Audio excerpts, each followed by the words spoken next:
Alright, so boom, welcome, bro, vet. How you doing today? Hopefully you're doing more and saying less.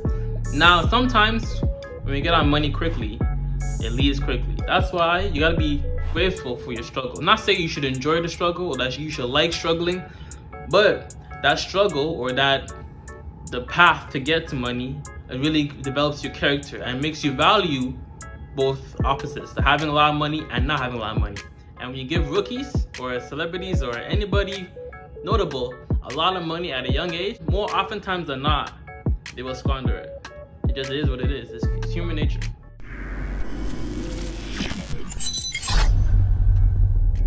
...2011 NBA draft. This is when I met you, right? Cause weird because you got drafted, but that was a strike, right? Lockout. Lockout, right? Yes, sir. How did that feel? You got drafted now. Everything was. It's a lockout. I got drafted, and the crowd goes crazy, and everybody like, "Oh man, you made it," and I'm still broke. Cause it's a lockout. So for half a year. You said the same thing when you came to the station too. When I met you, like I didn't get any money. Yeah, broke.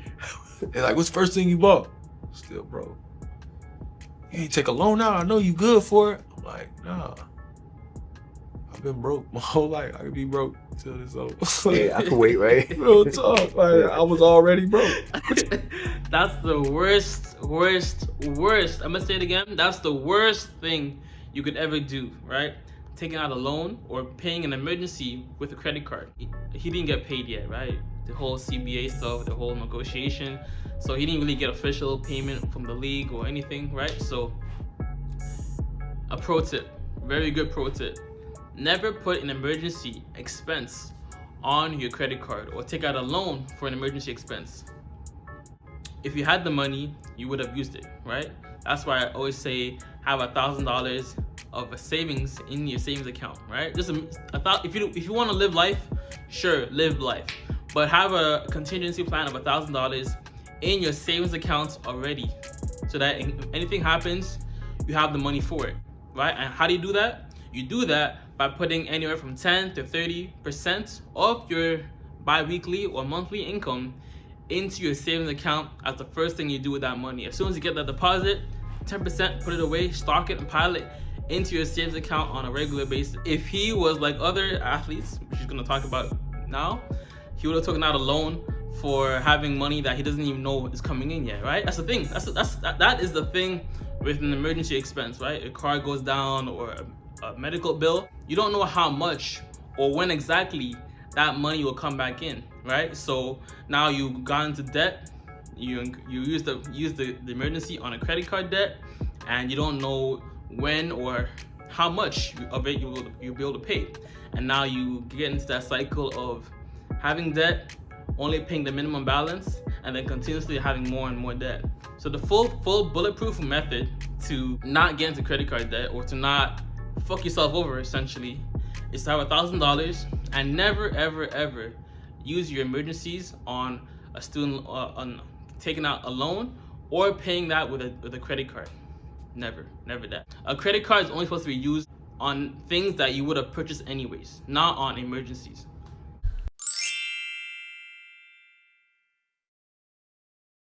Hello my friends, I'm Professor Hans von Puppet. The sponsor of today's video is you. No really, it's you. Thank you for watching the video. Now smash that like button before I smash you. Did you do it? Did he do it? You've done it? Yes! Great. Your service is greatly appreciated. Now please enjoy the rest of the video. What I'm gonna get in advance on some shit? No. I was already broke. I'm straight. I figured it out. And I just worked out the whole time. And I was in Atlanta with Jared Jack. Jared let me stay at his crib. And we was just working out. He was like, nah, no. Cause at first, as soon as it hit, cause he was super happy for me when I made it. And he hit me and was like, what you doing? Him and Will Bynum. Both of them hit me, talking about some like, what you doing? Like, TA too. Tony Allen called me. They was like making sure I was straight. Like, don't take no big loan. Don't tweet. Like, they was all calling me like, hey, I don't know what these little dumb draft picks out here doing. Everybody posting cars and don't do that shit. Like, chill out. You know It's what good I'm that saying? you had those. Oh, for sure. That's what I'm clones, saying. yeah. That's why these to this day though, like if I call, like T ain't picking up for me. You know what I'm saying? Like I come home, we'll bind them. No, we in the gym. I'm in Atlanta. I'm with Jared. You know what I'm saying? And vice versa. Wherever I'm at, when they pull up, they gonna hit me. Be like, yo, where you at? Ooh. But it's because they really gave a fuck. You know what I'm saying? For lack of a better way to say it, they gave a fuck. Like they was like, bro, don't go out here and do nothing crazy. And they was right there with me, trying to help me get like little, you know what I'm saying, little deals where it's like, oh, promote this, little 3,000. Yeah. That's also why it is so crucial, right? That you have more than one source of income. Imagine all the NBA players that were, even right now, who are living above their means and don't have the money coming in at the moment. I'm sure they'll probably figure it out, but just imagine the NBA shut down, right? And that was your only source of income. Perhaps they probably have brand deals as well, but like, let's say for you, for example, right? You only have one source of income. That's not the wave, right? You see it even with the whole like, whatever's going on right now, right? I mean, just not, you already have enough of that news coming to your mind. Let me not talk about it, but you know what I'm talking about, right? With the whole thing going on right now, it just creates another precedence to have more than one source of income coming in every single time. I'm not saying you have to diversify into 4 or 5 different things, but at least have a second thing coming in on a recurring basis that you can talk about, right? Even strictly talking about YouTube, talking about your experience at your job, like how much I make as a software engineer, or how much I make as an intern at so-and-so company, right? Just talk about something, having another income source coming in, a substitute or a supplement to your initial income, right? We see it, you can't just have one income source, especially if you're not the business owner or the company is not under you, right? So, yeah. Saying like you a Knicks rookie now, so they done pubbed it up a little bit. I done took a couple of shirtless little photos. We run around Atlanta.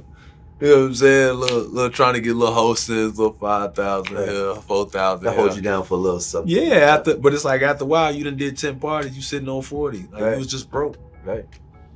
Nigga, you just did a whole year on a $1,200 Pell Grant. And didn't bounce a ball yet. You did a $1,200 Pell Grant, just stretched you through college. Why 40 bands can't get you through a lockout, bro? Like how dumb you living. That's all you got is 40 bands. You can't live like 10 mil. Live like 40 bands. And that was easy coming from broke. I just didn't get like everybody else was like bump that 0 to 60. Boom. They taking a loan. They taking a loan for a couple M's. Like just off of what they slotted on their salary. I'm like, y'all better than me, bro. I can't do it. I gotta have it. I gotta have it in my hand for sure. I gotta see it. That's another thing, right? Don't buy stuff based on what you see the money coming in from. Just buy it based on the money that you already have, right? So let's say you intend to put this thing on a credit card, right? Do you already have the money for it in your bank account, physically in your bank account already?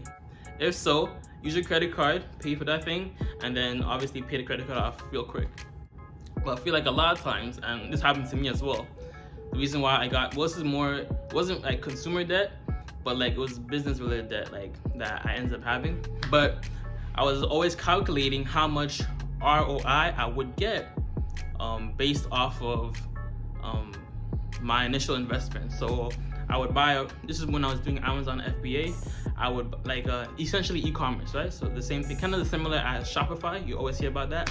So I would buy a product supply worth $1,000, and I would say, oh, I should be getting $2,000 back, when I didn't even have $1,000 to pay for the initial cost of the supply. I was just putting on a credit card.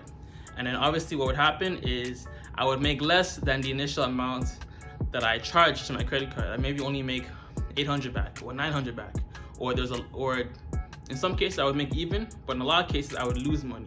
And I kept on like doing that, and as a result, I started not having enough money to actually pay for the actual order shipment, right? So just in general, don't buy stuff that you don't already have the money in your bank account physically for. Don't say, oh, I'll get paid in a week or two, I'll get paid in 2 weeks. Have the money already in your possession first, and then using a credit card, or if anything, just straight out buy it with your debit card or cash, whatever it is, right? That's the same thing with cars, right? Have the money for the car ready. If you plan on financing it, this is another like interesting tip. If you plan on financing a car, have the money already for it that you will use on something else that will potentially give you a bigger return. So let's say the interest rate on the car is 2% or 1%, whatever it is. I'm sure it's more. But the ROI of whatever else you are investing in is higher, right? So obviously then it makes sense in that case to leverage the debt for something else. But if you're not doing anything else with that money that you already have for that car, just straight up buy the car outright and go about your day. But yo, God bless, much love, peace, and joy. Namaste. Always remember, if it doesn't feed you, don't water it. And too much of any good thing is good for nothing. How y'all doing today? Hopefully you're doing more and saying less. Deuces. I'm still fighting with myself, I feel drained. Staring in the mirror, all I see is pain. Lost after loss, I'm just waiting for a game. Oh, and just a pro tip. When and if you do decide to make YouTube videos, obviously I have videos on my channel about how to edit and film videos from your iPhone. But also, the videos about making money or your experience with money or how much money you make typically get the most, well, not necessarily views, but they make you the most money. You can get a lot more money off of less views by talking about money, you know? Funny how that makes. You make more money talking about money than other niches or other areas on YouTube. So just something to think about.